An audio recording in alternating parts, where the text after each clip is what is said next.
Hello दोस्तों, स्वागत है आप सभी का आपके अपने यूट्यूब चैनल स्टडी मार्गदर्शन में। I hope you are very well. History की बात करते हैं तो हम हिस्ट्री में अब जब हम गुप्त वंश के बाद मौर्य साम्राज्य की बात करेंगे। मौर्य साम्राज्य को देख लेते हैं। मौर्य साम्राज्य का क्या इतिहास रहा है, उसके कितने शासक हुए हैं, क्या क्या उनके कितने टाइम तक, कितनी ईस्वी से लेकर कितनी ईस्वी तक उनका शासन काल रहा है। ठीक है, चलिए तो ज़्यादा देर न लेते हुए वीडियो को शुरू करते हैं। सबसे पहले उत्थान से पतन तक देखते हैं। मौर्य साम्राज्य का जो समय काल रहा है वो कितना रहा है। वो 380 ईसा पूर्व से लेकर 185 ईसा पूर्व तक रहा है। ठीक है, ईसा पूर्व का मतलब आप यहाँ पे ऐसे समझेंगे, ईसा मसीह के जन्म से पूर्व पहले। ठीक है, चलिए आगे चलते हैं। सबसे पहले मौर्य साम्राज्य की नींव देख लेते हैं। मौर्य साम्राज्य की नींव किसने रखी, कैसे रखी, कहाँ रखी गई। मौर्य साम्राज्य की स्थापना सबसे पहले भारतीय महाद्वीप उपमहाद्वीप का एक बड़ा हिस्सा नंद वंश के शासन के अधीन था। मतलब मौर्य साम्राज्य के पहले कौन सा वंश शासन कर रहा था, नंद वंश शासन कर रहा था, उसके अधीन था। नंद साम्राज्य की राजधानी मगध क्षेत्र में पाटलिपुत्र थी, जो वर्तमान में पटना है। नंदवंश साम्राज्य के लोग अपने शासक धनानंद के दमनकारी तरीकों से नाखुश थे। मतलब धनानंद था, उसके जो कार्य था, उसका जो शासन था, उससे नाखुश थे, उससे खुश नहीं थे। चलिए अगला पॉइंट देखते हैं। कौटिल्य, जिन्हें चाणक्य विष्णुगुप्त के नाम से भी जाना जाता है, उनका नंद वंश से पुराना बैर था।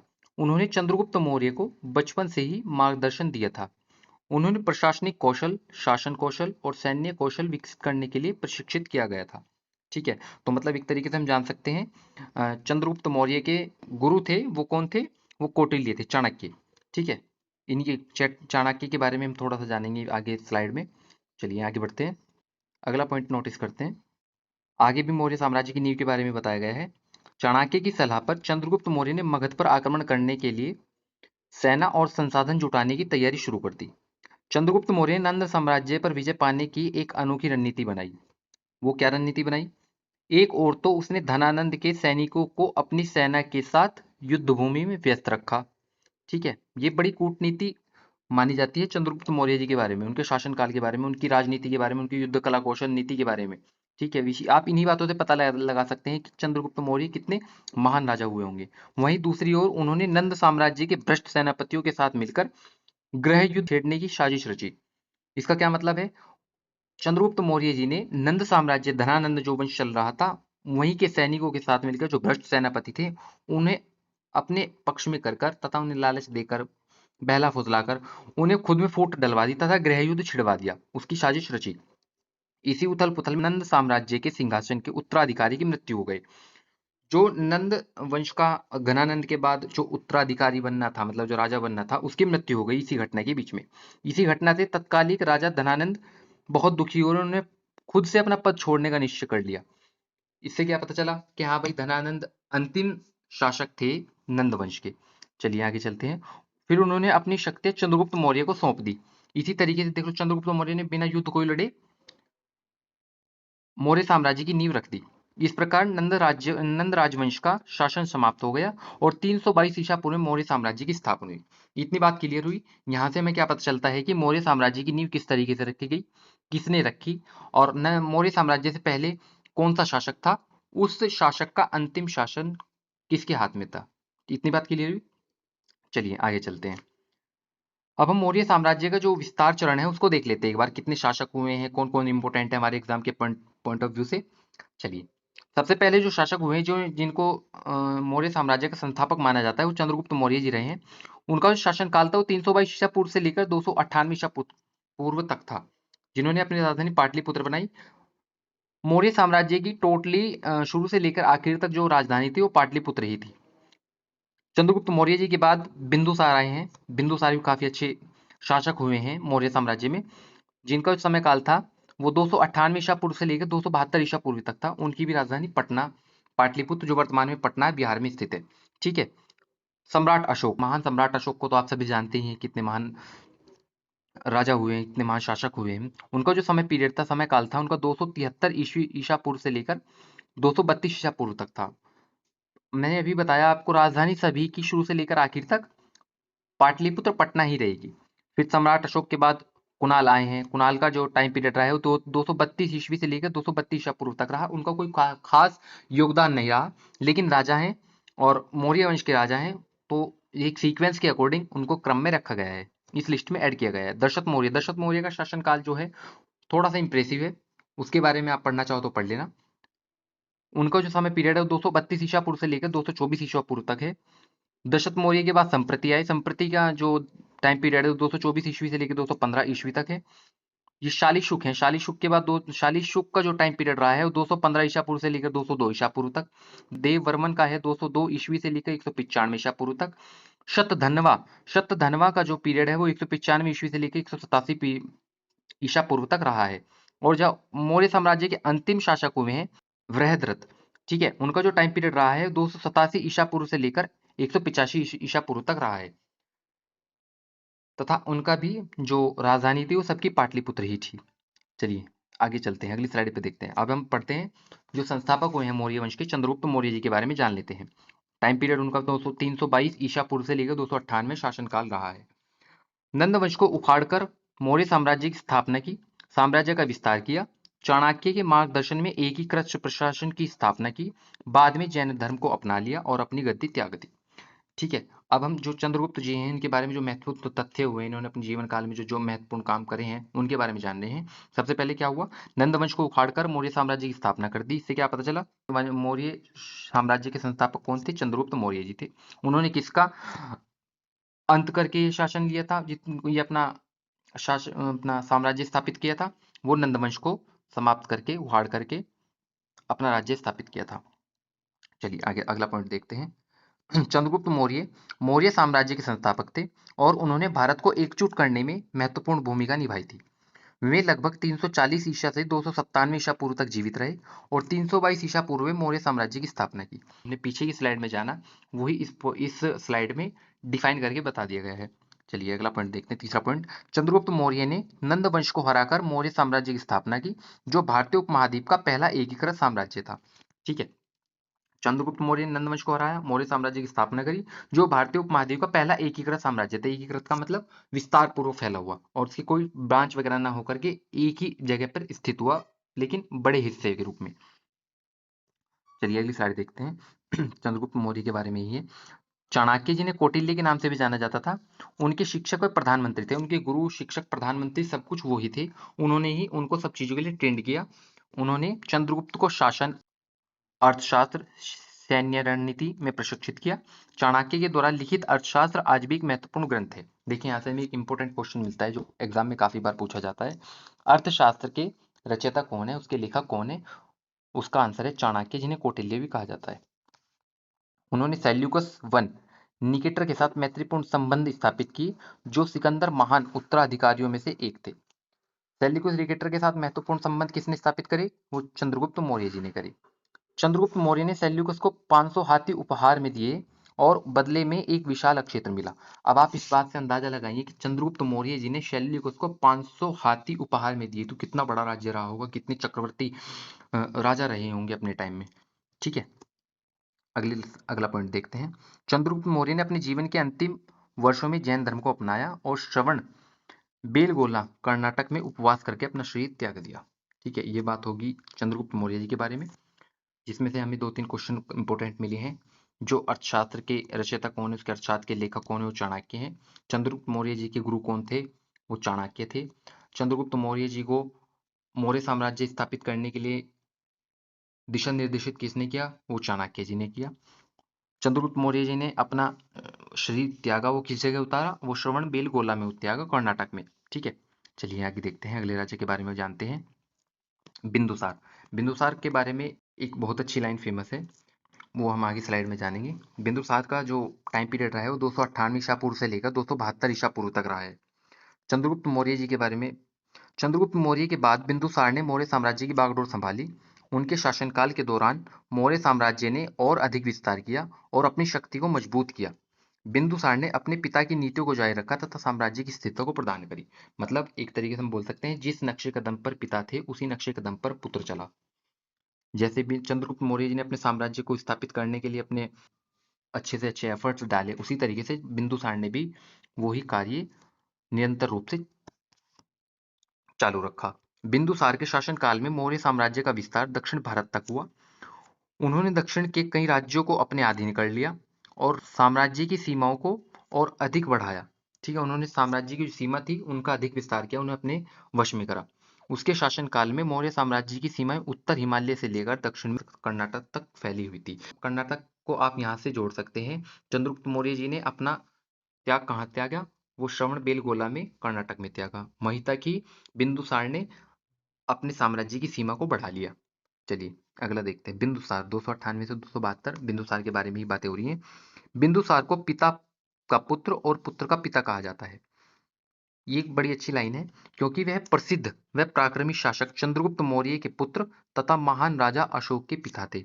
बिंदुसार बहुत अच्छे एक तरीके से पुत्र और पिता में माने जाते हैं, जिनके बारे में एक कोट भी बहुत पॉपुलर है, पिता का पुत्र और पुत्र का पिता, महान पिता का पुत्र और महान पुत्र का पिता। ठीक है, बिंदुसार के शासन में तक्षशिला के लोगों ने 2 बार विद्रोह किया। पहली बार विद्रोह बिंदुसार के बड़े पुत्र सुशीमा के कुप्रशासन के कारण हुआ। दूसरा विद्रोह का कारण अज्ञात है, उसे बिंदुसार के पुत्र अशोक ने दबा लिया। कोई बिंदुसार के जो पुत्र थे थी उनके द्वारा जो शासन था वो कुप्रशासन था, मतलब वो अच्छा नहीं था। उसी के कारण से बिंदुसार साम्राज्य की सीमा थी उस पर आक्रमण हुआ, पहली बार विद्रोह हुआ। और बिंदुसार के जो बड़े पुत्र थे वो कौन थे? सुशीमा। सुशीमा का जो कुप्रशासन था उसी का कारण पहला विद्रोह हुआ। दूसरा कारण अज्ञात है, वो किसी को मालूम नहीं है, लेकिन उसे अशोक के द्वारा दबा लिया गया। बिंदुसार के पुत्र कौन थे? अशोक महान। ठीक है, चाणक्य उस समय भी प्रधानमंत्री बनकर रहे, मतलब जो इनके पिता थे उनके समय में भी चाणक्य प्रधानमंत्री थे, गुरु थे, और बिंदुसार के समय भी चाणक्य प्रधानमंत्री बनकर रहे। चलिए आगे देखते हैं, सम्राट अशोक के बारे में जानते हैं। सम्राट अशोक बिंदुसार का पुत्र था। वह अपने पिता के शासनकाल के दौरान तक्षशिला और उज्जैन के गवर्नर थे। अशोक अपने भाइयों को सफलतापूर्वक पराजित करने के बाद लगभग 268 ईसा पूर्व में सिंहासन पर बैठा। अशोक के सिंहासन पर बैठने 273 ईसा पूर्व और उसके वास्तविक राज्याभिषेक 268 ईसा पूर्व के बीच 4 साल का अंतराल था। लेकिन जो उनका वास्तविक समय पीरियड है वो 273 ईसा पूर्व से लेकर 232 ईस्वी तक माना जाएगा। अशोक ने अपने शासनकाल के 9वें वर्ष में कलिंग पर विजय प्राप्त की। कलिंग आधुनिक उड़ीसा था, जिसे हम आज उड़ीसा के नाम से जानते हैं, जिस उड़ीसा नाम के राज्य से जानते हैं, वो कलिंग था। ठीक है, अशोक ने कलिंग रणनीति की स्थिति के कारण उस पर आक्रमण करने का निर्णय लिया। कलिंग युद्ध एक भयावह घटना थी, बहुत भयंकर युद्ध हुआ था। इसका उल्लेख अशोक के 13वें शिलालेख में मिलता है। अगर किसी को इसके बारे में ज़्यादा जानना है तो 13वां शिलालेख पढ़ सकता है। शिलालेख तो नहीं मिल पाएगा, लेकिन आप यूट्यूब पे वगैरह गूगल पर जा करके इनके बारे में ज़्यादा डीपली पढ़ सकते हैं। युद्ध के दौरान लगभग 1.5 लाख लोग घायल हुए, जबकि 1 लाख लोग मारे गए। इस भयावह घटना ने अशोक के हृदय पर गहरा प्रभाव डाला और उनका हृदय परिवर्तन हो गया। अशोक ने कभी युद्ध न लड़ने की कसम खाई और दिग्विजय की अपेक्षा धम्म विजय को प्राथमिकता दी। चलिए आगे जानते हैं अशोक के बारे में। अगली स्लाइड है। अशोक ने लोगों को जियो और जीने दो की शिक्षा दी। उन्होंने जानवरों के प्रति दया पर जोर दिया। उनकी शिक्षाएं परिवार, संस्था और मौजूदा सामाजिक वर्गों को मजबूत करने के लिए थी। अशोक ने देश का राजनीतिक एकीकरण किया। उन्होंने एक धर्म, एक भाषा और व्यवहारिक रूप से ब्राह्मी नामक लिपि से बांध दिया, जिसका उपयोग उनके अधिकांश शिलालेखों में किया गया है। अगर आपको क्वेश्चन मिलता है पेपर में, अशोक सम्राट के शिलालेख हैं वो किस लिपि में है? वो ब्राह्मी लिपि में है। यहाँ से आपको क्वेश्चन को रिलेट करना पड़ेगा। अशोक ने अपने उत्तराधिकारियों से विजय और आक्रामकता की नीति छोड़ने को कहा। अशोक ने अपने शासनकाल के 9वें वर्ष में एक बालक भिक्षु निग्रोध से प्रेरित होकर बौद्ध धर्म को अपनाया। बौद्ध भिक्षु उपगुप्त के प्रभाव में अशोक ने बौद्ध धर्म को अपनाया। अशोक ने अपने भाब्रू शिलालेख में कहा है कि वह बुद्ध संघ और धम्म में पूर्ण आस्था रखते हैं। अशोक ने कुल 33 शिलालेखों का निर्माण कराया, जिसमें 14 प्रमुख शिलालेख हैं, 7 स्तंभ शिलालेख और कुछ लघु शिलालेख हैं। देखो, मैंने शिलालेख की जो डिटेल्स है वो मैंने यहाँ पे मेंशन नहीं की है। आपको अगर जानना है, आपको उनके बारे में पढ़ना है, तो आप टेलीग्राम चैनल ज्वाइन कर सकते हैं। टेलीग्राम चैनल का लिंक आपको वीडियो के डिस्क्रिप्शन में मिल जाएगा। चलिए आगे देखते हैं। अशोक सम्राट के बारे में और थोड़ा सा जान लेते हैं। अशोक सम्राट काफी महान राजा हुए हैं। 40 वर्षों तक शासन करने के बाद 232 ईसा पूर्व में अशोक की मृत्यु हो गई। ऐसा माना जाता है कि उनकी मृत्यु के बाद का साम्राज्य पश्चिमी और पूर्वी भाग में विभाजित हो गया, मतलब 2 टुकड़ों में बट गया। मौर्य साम्राज्य जो अभी तक एकत्रित था वह अब 2 भागों में विभाजित हो गया, जिसमें पश्चिमी और पूर्वी भाग 2 प्रांतों में बट गया। पूर्वी भाग पर अशोक के पोते दशरथ का शासन था, जबकि पश्चिमी भाग पर संप्रति का शासन था। 265 ईसा पूर्व में उनके साम्राज्य का आकार विशाल हो गया था। मैंने आपको बताया था ना, दशरथ का शासन था। दशरथ हैं पढ़ने लायक, जिनको मतलब मौर्य इनके जो मेन राजा हुए हैं, चंद्रगुप्त मौर्य जी, बिंदुसार और अशोक सम्राट के बाद जो अच्छे राजा हुए हैं मौर्य साम्राज्य के बारे में, वो दशरथ जी थे, तथा उन्होंने अपने साम्राज्य का विस्तार किया। अशोक के अधीन मौर्य साम्राज्य अपने चरमोत्कर्ष पर पहुंच गया था। पहली बार सुदूर दक्षिण को छोड़कर संपूर्ण भारतीय उपमहाद्वीप शाही नियंत्रण में था। इसने एक राष्ट्र के रूप में भारत के राजनीतिक एकीकरण की मदद की। अशोक ने बौद्ध धर्म को विश्व धर्म के रूप में स्थापित करने में भी महत्वपूर्ण भूमिका निभाई थी। इतनी बात क्लियर हुई। चलिए आगे जानते हैं। अशोक सम्राट के बाद का जो मौर्य वंश रहा है, उसकी क्या स्थिति रही है, उसके बारे में थोड़ा सा जान लेते हैं। अभी तक तो मौर्य वंश काफी अच्छा रहा है। 232 ईसा पूर्व में अशोक की मृत्यु के बाद मौर्य साम्राज्य दो भागों में विभाजित हो गया था। यह दो भाग मैंने आपको पिछली स्लाइड में बताई और आगे भी एक बार देख लेते हैं। दो पूर्वी भाग पश्चिमी और पूर्वी भाग थे। अशोक के पुत्र कुणाल ने पश्चिमी भाग पर शासन किया, जबकि पूर्वी भाग पर अशोक के पुत्रों में से एक दशरथ का शासन था और बाद में समृति, सालिसुका, देवरामन, सत्यधनवन और अंत में बृहद्रथ का शासन था। अंतिम मौर्य शासक बृहद्रथ की 184 ईसा पूर्व पुष्यमित्र शुंग द्वारा हत्या कर दी गई। बाद में पुष्यमित्र शुंग ने अपने स्वयं के राजवंश शुंग वंश की स्थापना की। अब तो यहाँ से आपको एक क्वेश्चन और मिलेगा कि हाँ भाई, मौर्य साम्राज्य के बाद किस वंश की स्थापना हुई? वो शुंग वंश की स्थापना हुई। चलिए आगे देखते हैं। अब हम इतना तो हमने जान लिया मौर्य वंश के बारे में। जो पिछले एग्जाम्स हुए हैं एसएससी के द्वारा पूछे गए हैं, एसएससी, एमटीएस, सीजीएल, सीएचएसएल वगैरह में, वो जो पीवाईक्यू होते हैं उनके बारे में थोड़ा जान लेते हैं। इंपॉर्टेंट आपको क्वेश्चन यहाँ से कोई ना कोई एग्जाम में क्वेश्चन जरूर मिलेगा। सबसे पहला क्वेश्चन देखते हैं। मौर्य साम्राज्य का संस्थापक कौन था? मौर्य साम्राज्य का संस्थापक चंद्रगुप्त मौर्य थे। मौर्य साम्राज्य की राजधानी क्या थी? पाटलिपुत्र, वर्तमान में पटना, जो बिहार में स्थित है। अगला क्वेश्चन देखते हैं। चाणक्य कौटिल्य द्वारा लिखी गई प्रसिद्ध पुस्तक का क्या नाम है? वो अर्थशास्त्र है, तथा उसके जो रचयिता है वो कौटिल्य है, चाणक्य ही है। चलिए अगला देखते हैं। चंद्रगुप्त मौर्य ने किसे हराया था? चंद्रगुप्त मौर्य ने किस वंश के राजा को हराया था? घनानंद को हराया था, तथा वो नंद वंश था। मौर्य साम्राज्य में कौन सी मुद्राएं प्रचलित में थी? पर्ण नामक चांदी के सिक्के। मतलब किस धातु के सिक्के थे? चांदी के सिक्के मौर्य साम्राज्य में प्रचलित में थे। चलिए आगे देखते हैं। मौर्य राजवंश, मौर्य साम्राज्य के पतन के बाद कौन सा राजवंश सत्ता में आया? वो शुंग राजवंश सत्ता में आया। ठीक है, इतनी बात क्लियर हुई। ये इंपॉर्टेंट लेक्चर था आप सभी के लिए मौर्य साम्राज्य से रिलेटेड। इतना डिटेल में लेक्चर इसलिए हुआ क्योंकि आपको एग्जाम में जो क्वेश्चन फंसेंगे वो इतने में से ही मिल जाएंगे। ठीक है, और आपको अगर जितने और भी क्वेश्चन चाहिए मौर्य साम्राज्य से रिलेटेड, तो आपको टेलीग्राम चैनल पे जाकर के विजिट करना है। वहाँ पे टेलीग्राम चैनल का आपको डिस्क्रिप्शन में लिंक मिल जाएगा। वीडियो के डिस्क्रिप्शन में लिंक जो मिलेगा उस पर टाइप करिए और टेलीग्राम चैनल को ज्वाइन कर लीजिए। वहाँ पे आपको करंट अफेयर से रिलेटेड वीडियोस मिल जाएंगी, और जो यहाँ पे यूट्यूब पे आपके सामने पीडीएफ पीपीटी लाई जाती हैं, वो सब आपको टेलीग्राम चैनल में मिल जाएंगी। ठीक है, चलिए आज की वीडियो को इतने रखते हैं। अगर आपको वीडियो अच्छी लगी है तो वीडियो को लाइक करें, कमेंट करें, शेयर करें और चैनल को सब्सक्राइब करें। Thanks a lot. मिलते हैं अगली वीडियो में बहुत